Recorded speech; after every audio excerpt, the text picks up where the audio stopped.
to Talking Supply Chain.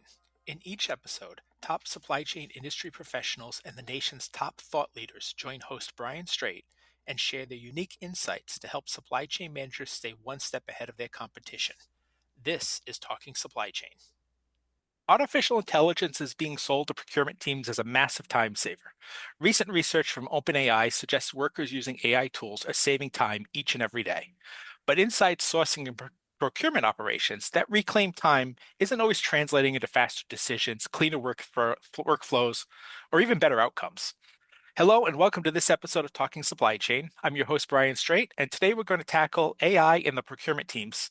And to help me do that, I'm being joined by Erin McFarland, VP of Operations at Fairmarkit, to unpack what's really happening behind the scenes as AI moves from a recommendation engine to an execution engine.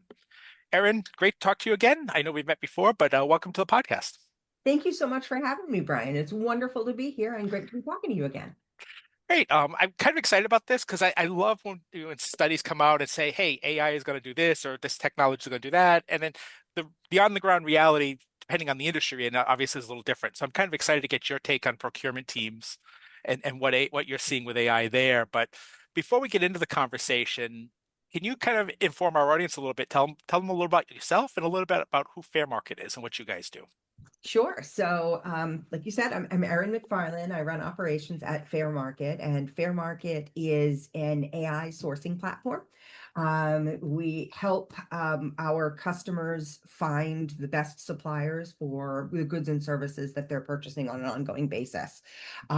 We use a lot of new technologies from Gen AI to machine learning to huge databases.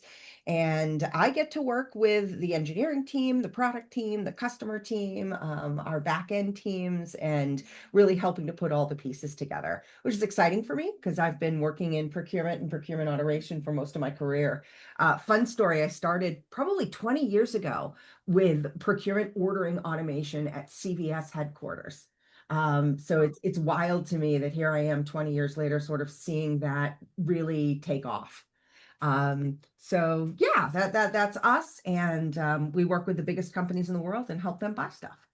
Oh, so CVS as in Woonsocket, Rhode Island? Yeah, absolutely. I'm in Cumberland, Rhode Island, right next door. Cumberland. Oh, yes. I'm a native Rhode Islander originally. Oh boy, both of us. Both of us. Exciting. Yeah. So excited to talk to a native Rhode Islander. I thought I understood the accent a little bit there. Yeah, you So, picked it up. It was a little bit there. I try to curb it, but it comes in every once in a while. yeah. So I've lost a little bit of mine since I moved out of the state about 25 years ago. But yeah. So it's like we always can we always can bond, Yeah, you can for pick it this. up. When I say I get a drink from the bubbler, you'll know what I'm talking about. Absolutely.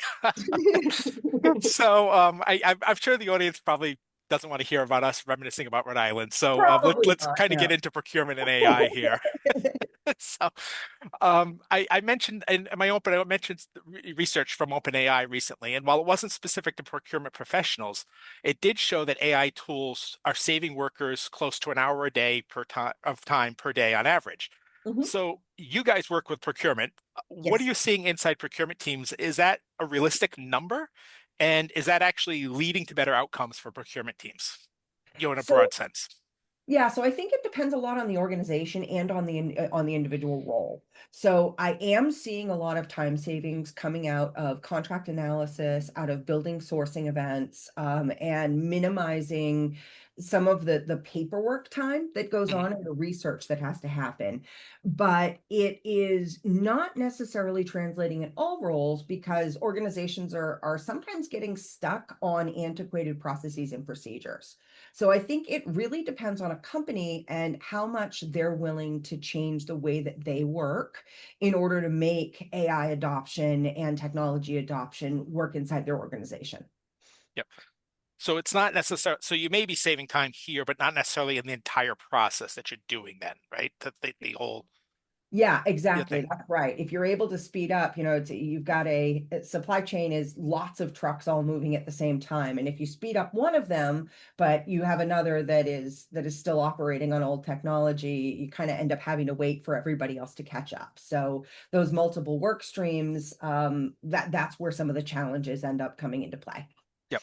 So when companies install new technology, right, there's always the technology promises to do X.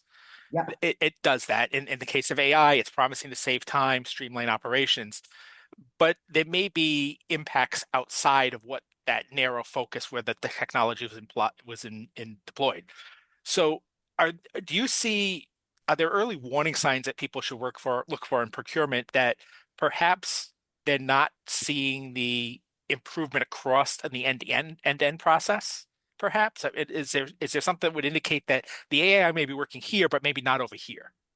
Yeah, so I think people sometimes make the mistake of turning people, process, technology backwards by starting with technology, then figuring out how their process needs to be fixed, and then figuring out what the people implication is. And even though the technology has changed and we're now in the world of I think you still have to create those foundations where you have to have people that are on board with the idea. You have to change your processes, and then you have to use the technology to make those processes better, right? To Yeah, automate them and make them go faster. And I think what you and I have talked about in the past is that if all you do is apply the technology, you're just going to run into a wall faster. You'll still run into that wall. You'll just do it at more velocity. And if anything, the technology, if you're watching it, will show you where those bottlenecks and those problems are. And they'll be more glaring. So that's where I would pay attention when you're rolling out one of these, is not necessarily that it's a technology problem, but where is technology highlighting that you have issues with process or with people? yeah. So, but if you run into walls faster, then you can run into more walls, You can. right? You can, or run into them at more velocity and with much bigger impact. Yeah, that Yeah. risk absolutely exists, right? Which is why I will always say, don't just trust your Visio documents about how your process works. Actually go back and look at sample transactions and see how they really went through your process and your systems. Don't just trust the documentation, because often what you think is the process and how you think things work is not how they actually work in practice. Yeah. So as you talk about that, I mean, there are areas you deploy AI in procurement, but it may create additional work somewhere else, right? So that's some of the things that you're looking for is like, how is it impacting other areas of what area? Is there any area that you see in a procurement operation that AI is having negative impacts on that companies should be focused on and say, hey, if you implement AI, you're likely to have some some drag over here, so we need to address that as well. So initially, the drag that I'm finding is on the pressure on third-party risk management and the Mhm. audit tools, because AI is very easy to purchase right now and very easy to deploy. And most of the security related processes and audit related processes are not meant to move at that kind of scale. So I think the biggest challenge is actually where there might be exposed risk, because your third party risk management systems, your ability to understand how you're really using tech technology, how your data might be being shared, that process is still very old school and being done in spreadsheets.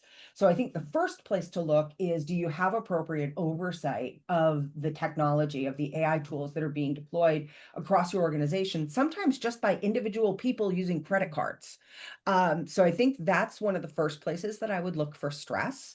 And then the second is always going to be at the end of the line, which is with invoice match exceptions, PO rework, some of those day in, day out procurement operations slogs that need to happen.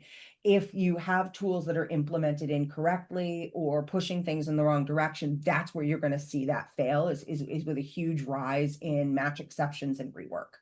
Yeah. It's interesting you mentioned third party risk. I've Yeah. had in the last few months, I've every a lot of, and I shouldn't say every conversation, but a lot of the conversations I've had with people about AI, there are two themes that keep coming up about it. And one is making sure you're actually training the people, Mhm. right? And the other Yep. one is the third party risk. I Yep. think that seems to be, at least for 2026, that seems to be like one of the focal points for people deploying AI this year. Yeah, it's really interesting because, I think when a lot of third-party risk and security, especially software related processes were built, it was, oh, you have to go install this first in your data center and then on your cloud. And there was inherently, you had to get approval from IT to do that. So there was a gate that you could trust. Yeah. And with the combination of these spin up fast SaaS providers, sometimes even freemium, the price is your data. And people don't realize that free tools are not free, and that they could be putting company data at risk by trying to make shortcuts happen. So Yeah. you can fight that. You can come out and you can say, absolutely not, don't use these tools.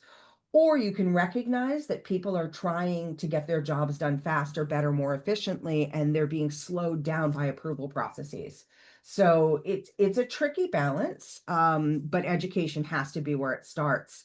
That if a tool's free, the price is your data. Yeah. Remember, there's nothing in life that's free, right? I mean, Yeah.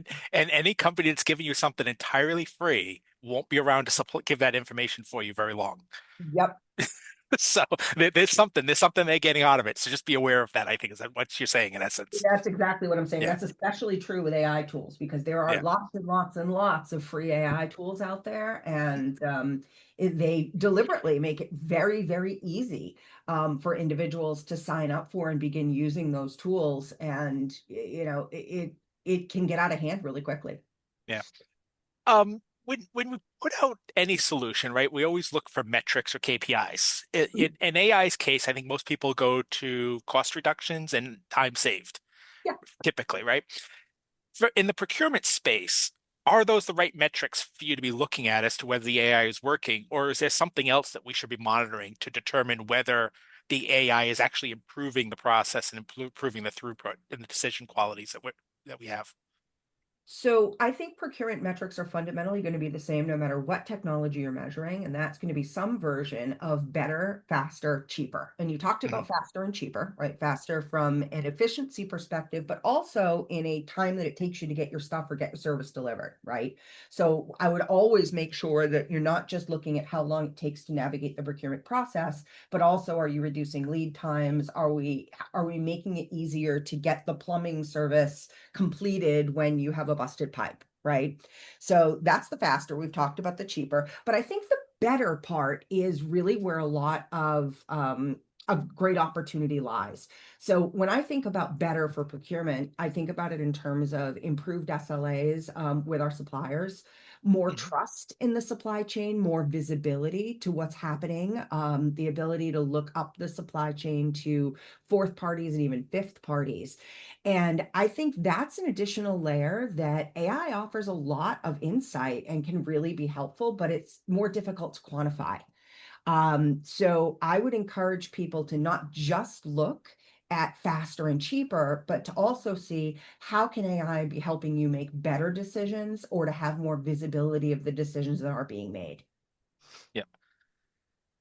So we AI, since it first came on the market, kind of it's changed, right? I mean, there was originally AI, and then there was generative AI, and now I think we're still on agentic AI. Now I Mhm. don't know. I There may think be so. another one coming shortly. Who knows?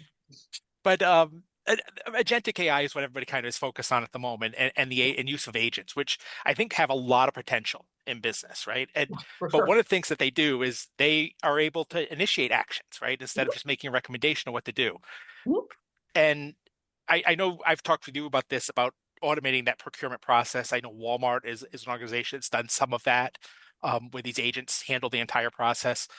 For a procurement professional that's looking to deploy agents to try to automate some of this stuff, is there areas in this process, in that procurement process, and then process, that would break first with AIs, or that they need to be paying attention to, because that agent may create issues along the way somewhere? Maybe it's the supplier it chooses, or the price. I mean, it may say, "Hey, well, this is the preferred supplier, but the price is 50% more, but we don't care. It's a preferred supplier," Mhm. kind of thing. So, So where do the procurement professionals look for those So issues? we're having a lot of success with agents, and we're using right now. We have over 60 agents running in some of Fairmarkit's labs and some of our newer products.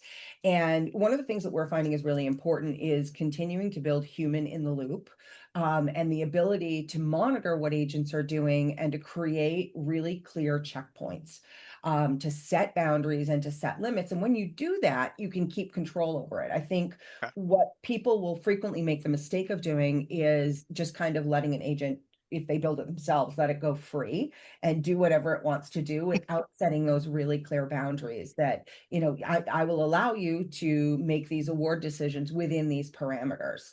And they also maybe don't spot check it as often as it should. So I liken agents to almost like when you're working with a BPO, with a business process outsourcing, right? And I've done that many times throughout my career. The same way that you would manage a BPO provider, that you're going to give them really specific, really explicit instructions. You're going to verify the work. You're going to check in on it. If you treat agentic work in that kind of a way, you're going to have very similar outcomes. Whereas the same thing applies if you have a BPO who's handling, say, your invoice processing, and you never check in on it, you never set any rules, you never look at the reports, you're going to run into problems. So I would think about it the same way, but just like earlier, where I said that with a BPO, it might take you a little bit longer to run into the wall. With agentic, it's going to happen very quickly. So when you're first deploying an agent, that's the time to watch very carefully the first 10, 20, 30 transactions that the agent is responsible for. And you'll be able to spot really quickly where you should have put some sort of parameter in place and maybe you didn't. So I think testing and using low risk scenarios to start is a good way to get to an understanding of where the limitations are.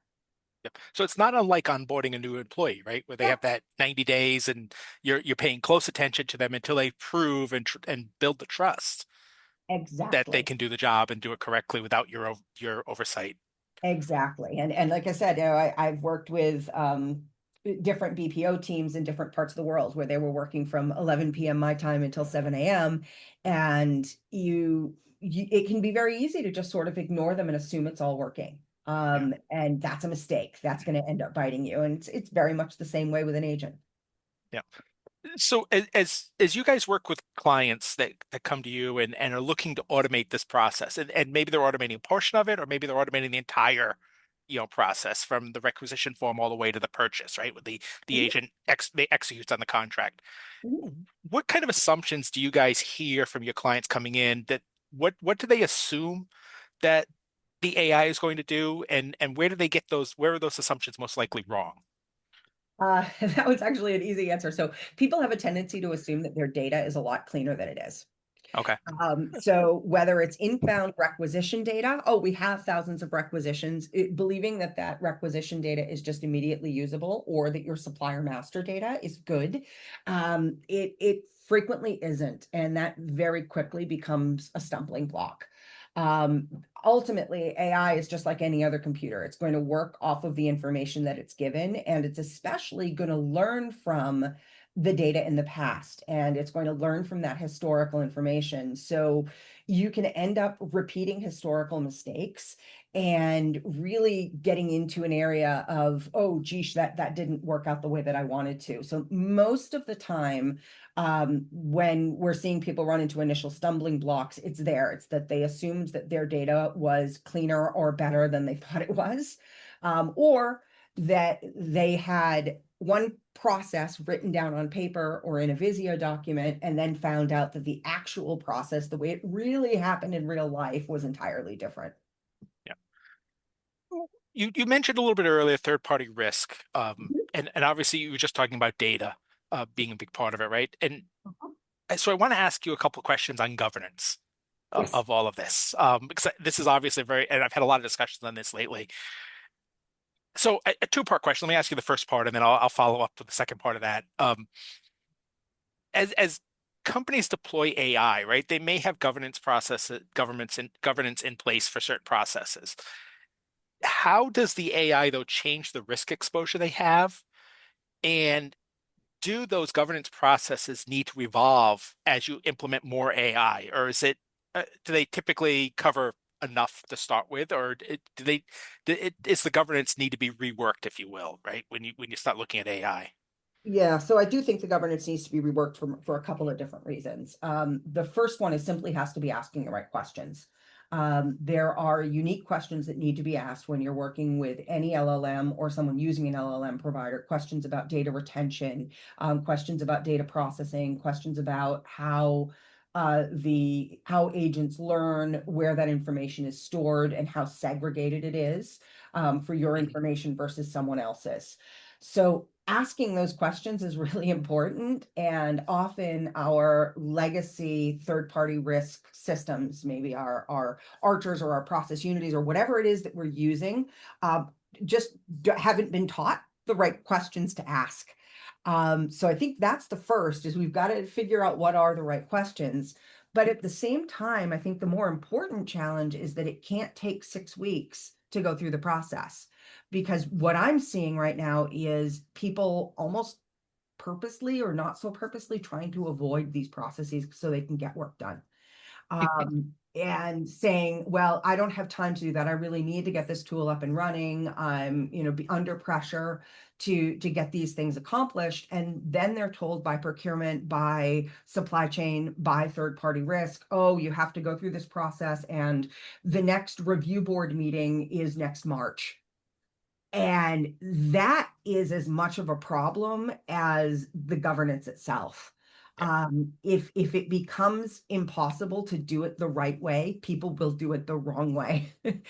And so that's a lot of what I'm seeing is that there's this friction and almost avoidance of the process because it gets in the way.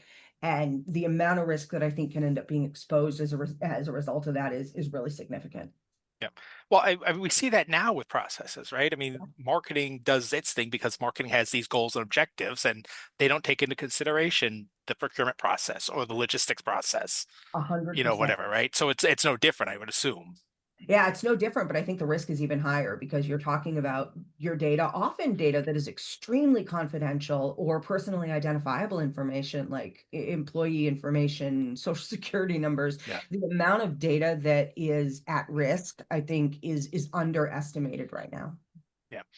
And then the second part of this question on the governance Mhm, really is from a sourcing team perspective, once you move from the using AI to make a recommendation to using AI to advise and or execute mhm. on a situation, how does that governance have to change? How do you view that governance and how it has to change from just, well, we're just recommending and somebody's still going to approve this to the AI is actually doing the work?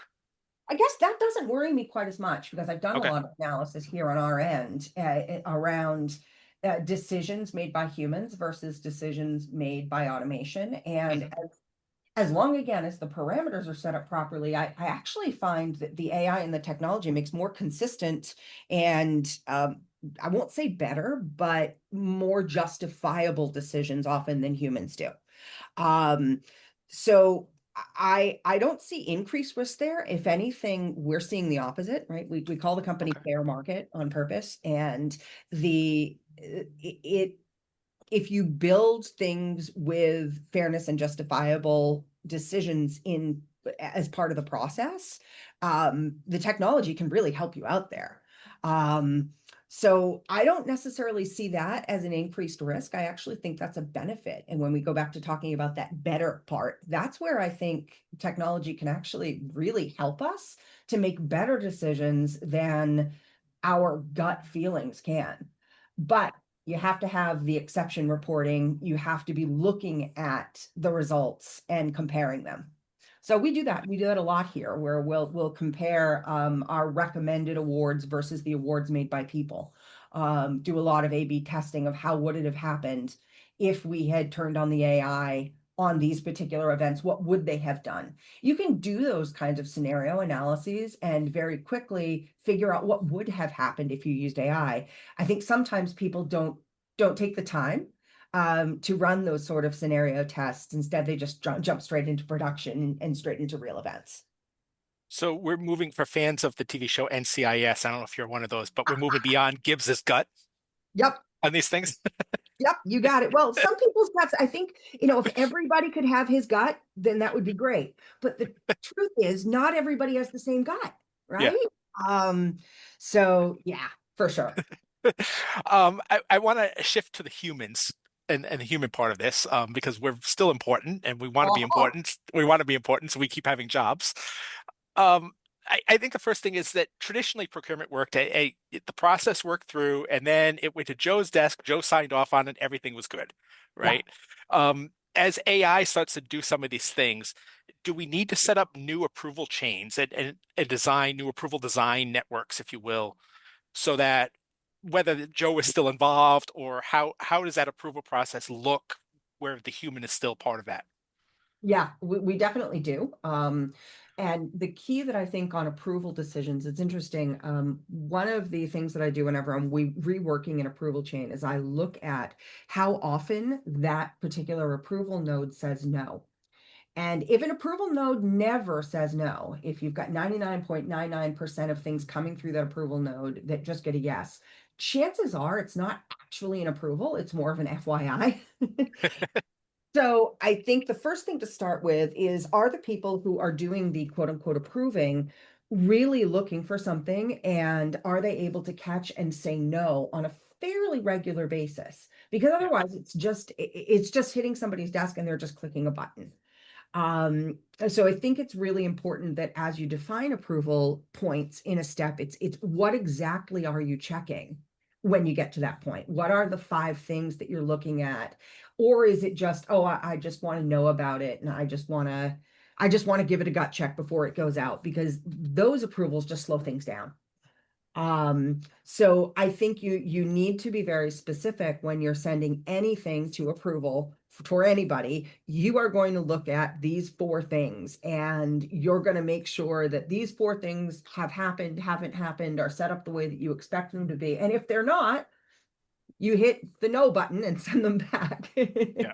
um, and if it really is, no, I just want to know when these things are happening, that we instead focus on notifications and alerts or reports instead.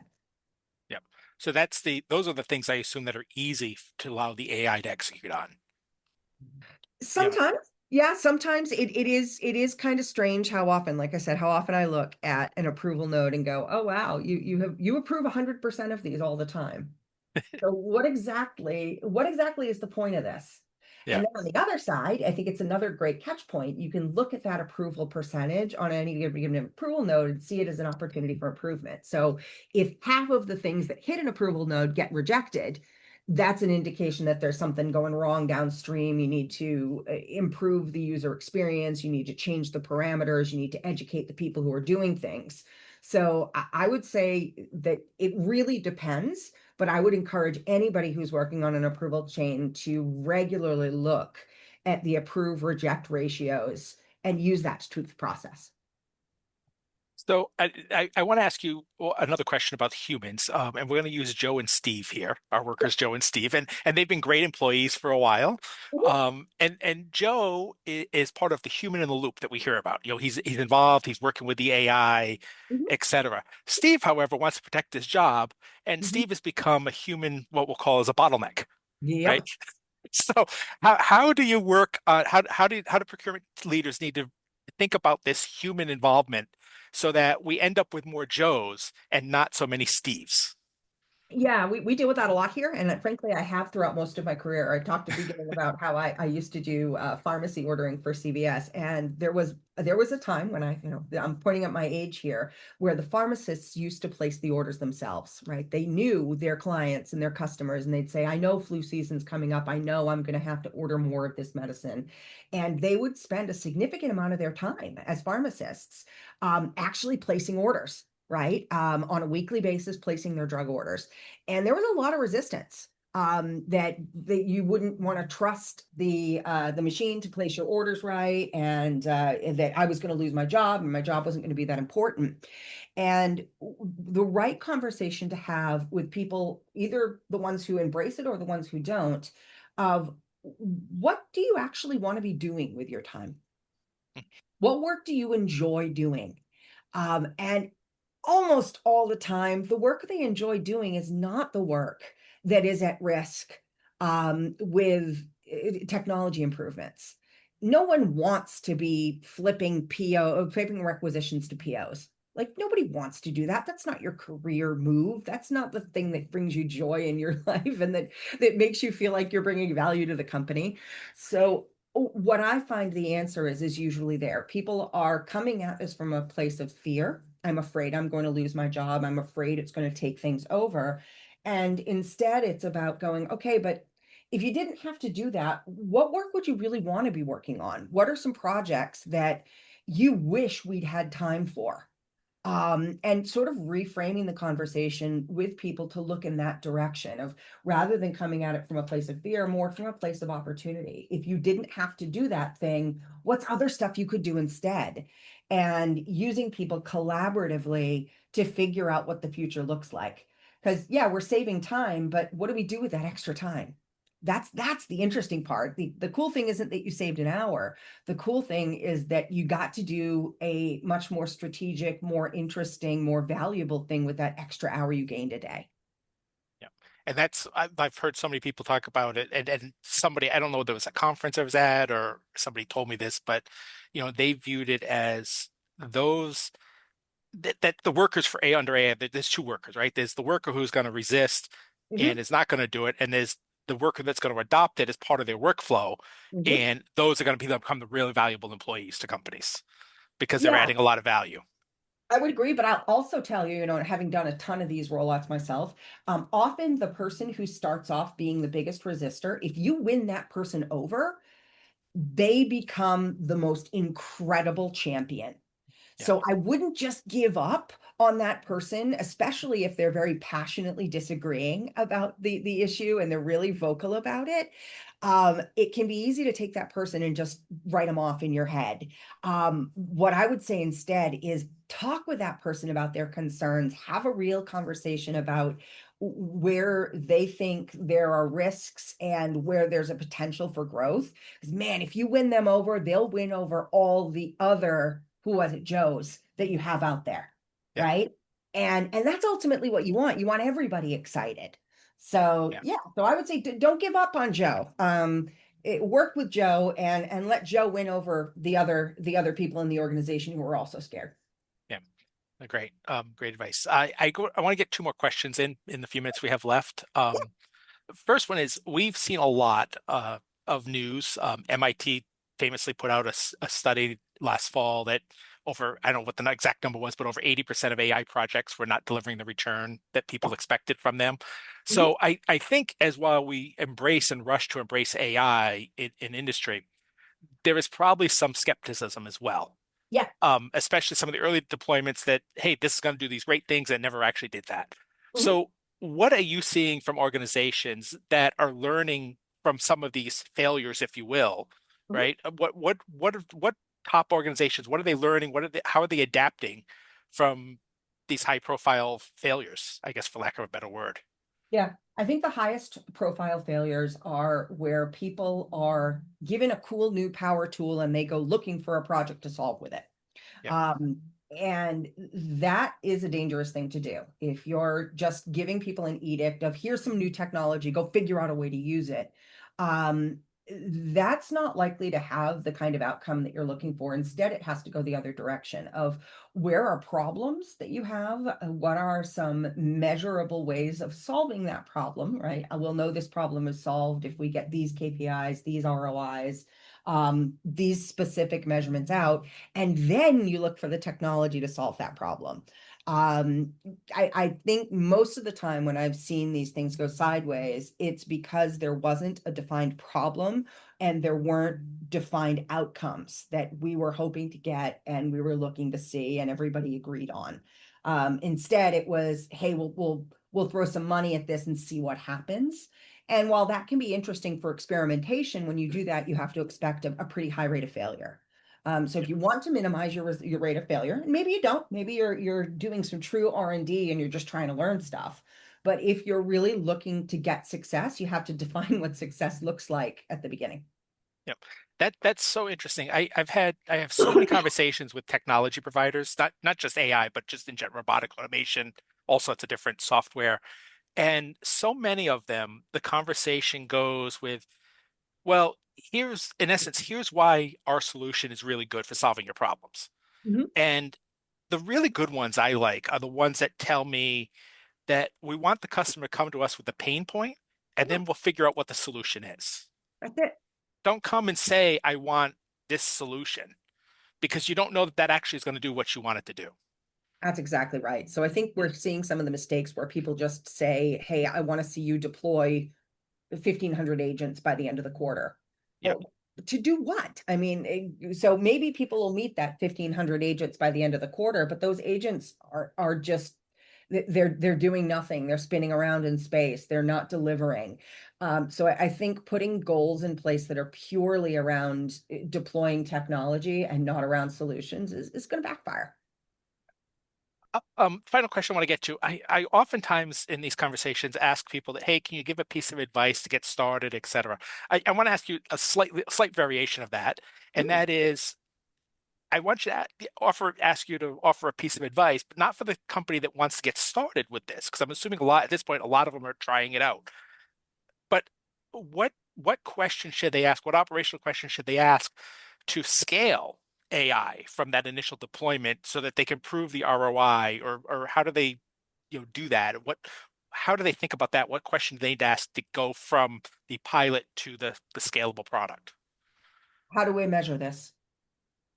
That's what it comes down to, is how do we measure this? And once you're starting to measure actual outcomes, it becomes really easy to tell where you continue to invest and where you might not. So yeah, that's where it would be. Not just what feels good or what's impressive when you do a demo, what has the wow or the sizzle factor, but what are the experiments that you're doing that have measurable, clear success? And how can you follow that with more? And I suppose going back to our NCIS reference, if you're going to follow Gibbs's gut, you better get the conviction, That's it. You gotta have the right? evidence. You gotta have the evidence. So yeah, I'm more on the forensic side, right? Yeah, that you're gonna find me more in the crime lab. Great detective, you've got the gut feeling, but what does the DNA say? So yeah, so that's me. I'm hanging out in the crime lab. See, you and I think would make a good team, because I'm just kind of like, yeah, this feels like it's the right move. Let's do that. Yep. No, I'm definitely more on the side. Show me the money. I need the forensic person. Um, so Erin, thank you very much for joining us today. It was great chatting with you again on this topic. A great conversation. For listeners that want to maybe they want to reach out to Fairmarkit for your procurement solutions or learn more about AI, where can you direct them to go? Go to fairmarkit.com. We love our website. And also, I love having people connect with me on LinkedIn. Very active there and really enjoy talking to folks. So I would encourage anybody to look up Erin McFarland on LinkedIn and send me a connection request. And for listeners out there, for those who are going back to the very beginning of the conversation, our next podcast is going to be Rhode Islandisms Oh, and I love that. everything there is about Rhode Island. Yeah. We'll walk you through Why the the Rhode Island world? dictionary and everything. So, I like that. Yeah. Coffee milk needs to take over the world. I don't know why the rest of the world doesn't have coffee milk, but they need to. and grinders. If you don't know what a And grinder grind is, go look it up. calamari. So, Lots of calamari. calamari, yes. Thank you so much, Erin. Great chatting today. Appreciate it. Thank you. We are out of time. I want to thank my guest today, Erin McFarland of Fairmarkit, for joining me, and all of you who took time to listen today. We greatly appreciate it. New episodes of Talking Supply Chain come out on Thursdays. You can find them on scmr.com or wherever you get your podcasts. So be sure to subscribe so you don't. So until next time, I'm Brian Straight, and you've been listening to Talking Supply Chain. Talking Supply Chain is produced by Supply Chain Management Review and Peerless Media. You can find it on scmr.com, supplychain247.com, iTunes, Google Podcasts, or wherever you find your podcasts. For more information on this topic or to sign up for our weekly newsletter, a print or a digital subscription to our publication, visit scmr.com. We hope you will join us for our next episode. For Supply Chain Management Review, I'm Brian Straight, and thank you for listening.